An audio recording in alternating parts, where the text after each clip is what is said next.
Hello दोस्तों, आज मैं आपके साथ शेयर करने वाली हूँ मिनी ब्लॉग एनिवर्सरी का। तो आज मैं जा रही थी एनिवर्सरी में और किसकी एनिवर्सरी में जा रही हूँ ये आगे मैं ब्लॉग में आपको बताऊँगी।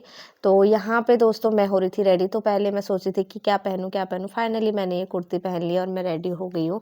और ये हल्द्वानी की मार्केट से जो मैं शॉल लाई थी ना, आज मुझे पहनने का मौका मिला। आज मैंने पहन लिया, सिंपल तरीके से मैं तैयार हो गई।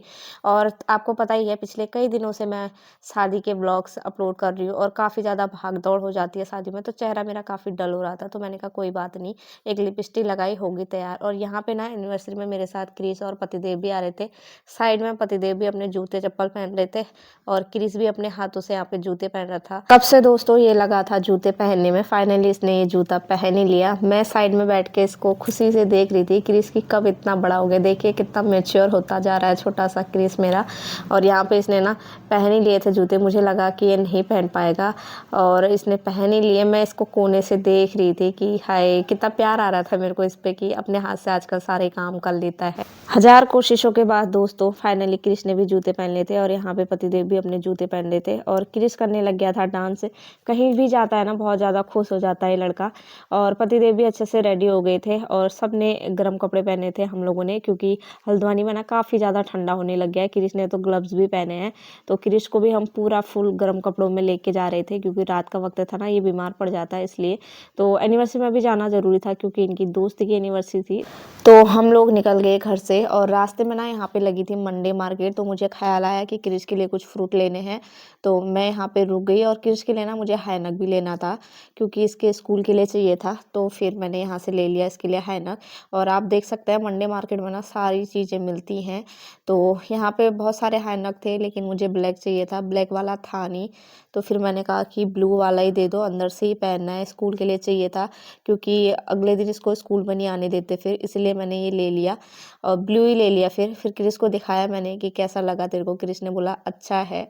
तो फिर मैंने कहा चलो आंवला ले लेते हैं। यहाँ पे आंवला वगैरह भी आए थे, सर्दियों का सीजन था ना, आंवला काफ़ी अच्छा होता है सेहत के लिए। मैंने सोचा अचार डालूंगी। तो 1.5 kg मैंने यहाँ पे ले लिया आंवला। और क्रिस हाथ जोड़ रहा था, मेरे को इतनी हंसी आ रही थी इसको देख के।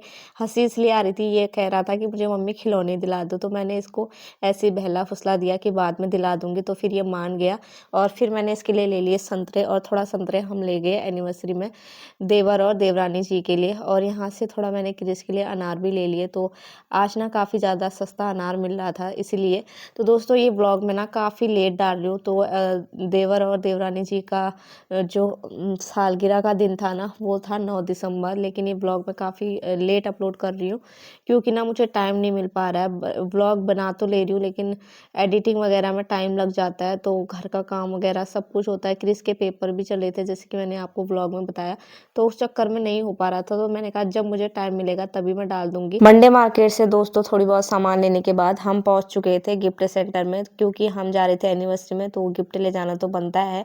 तो आज देवर और देवरानी जी का सालगिरह का दिन जो था, तो मैंने सोचा कुछ खास स्पेशल गिफ्ट ले जाया जाए। तो काफ़ी चीज़ें मैंने देखी। तो अचानक से मेरे दिमाग में आया कि ना जो शादीशुदा जोड़ा होता है उसे ना हमेशा राधा कृष्ण जी भगवान की फ़ोटो या जो भी वॉलपेपर वगैरह आती है वो गिफ्ट ज़रूर करनी चाहिए। तो कहते हैं जैसा राधा कृष्ण भगवान जी के बीच प्यार होता है ना, वैसे ही पति पत्नी के बीच होता है।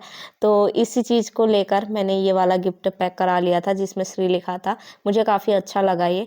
और क्रिस भी ना अपना यहाँ पे देख ही रहा था कुछ ना कुछ खिलौने वगैरह, क्योंकि मैंने इसको दिलाया नहीं था इसलिए। तो यहाँ पे मेरा गिफ्ट भी पैक हो रहा था, वहाँ क्रिस अपने खिलौने वगैरह देख रहा था। तो काफ़ी ढूंढने ढांढने के बाद क्रिस ने भी अपने लिए एक गाड़ी ले ली यहाँ पे। तो ये कुछ रोबोट टाइप बनती थी। तो इस लड़के ने माना नहीं, क्योंकि ये बहुत सारे खिलौनों के बीच आ गया था। तो होता ही है ना फ्रेंड, अब बच्चों को इतने सारे खिलौनों के बीच ले जाएं तो उनका मन भी करता है। तो फिर हमने उसको दिला ही दिया। गिफ्ट लेने के बाद हम निकल चुके थे फिर से चाचा चाची के घर की ओर एनिवर्सरी में।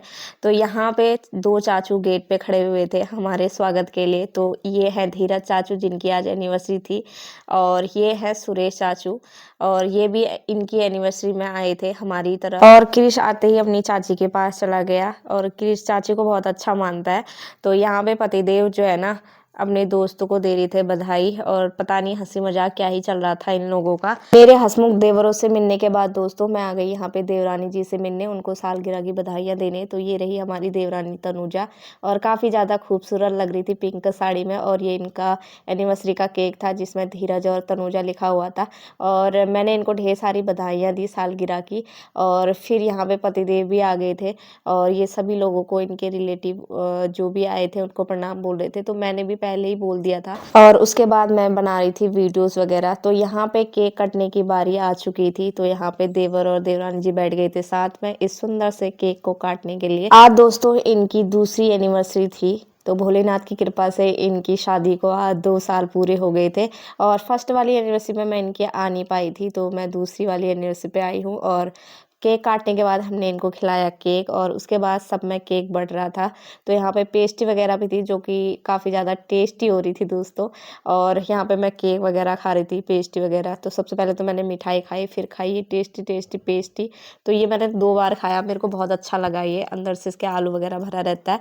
और फिर हम लोगों के लिए लग गया था यहाँ पे खाना दोस्तों देवर और देवरानी जी ने मिल के बनाया था। और खाने में बनी थी पूरियाँ, और ये 2 प्रकार की सब्जी, मिक्स वेज सब्जी, और छोले बने थे जो कि काफ़ी ज़्यादा टेस्टी बनाए थे देवर और देवरानी जी ने।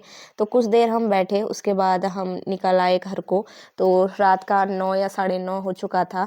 और दोस्तों मेरा जुकाम जो है ना अभी भी ठीक नहीं हुआ है। जब से शादियों का सीज़न शुरू हुआ, मैंने शादियाँ अटेंड की, तब से मेरा जुकाम ठीक ही नहीं हो रहा है। क्योंकि जुकाम कैसे ठीक होगा, एक शादी से दूसरी शादी में जाना हो रहा है, और एक तो ठंड का सीज़न है, तो फिर ज़्यादा ही जुकाम हो जा रहा है। तो अभी भी मेरी आवाज़ ठीक नहीं हुई है, मतलब 1 महीना हो जाता है। तो दोस्तों बातों-बातों में यहाँ हम आ गए थे घर, और हमें ना काफ़ी ज़्यादा ठंडा लग गया था बाइक में। तो दोस्तों आज का व्लॉग ना यहीं तक रखते हैं। मिलते हैं आपको जल्दी एक नए व्लॉग के साथ। जाते-जाते व्लॉग को लाइक, शेयर, सब्सक्राइब ज़रूर कर दें। बाय-बाय दोस्तों।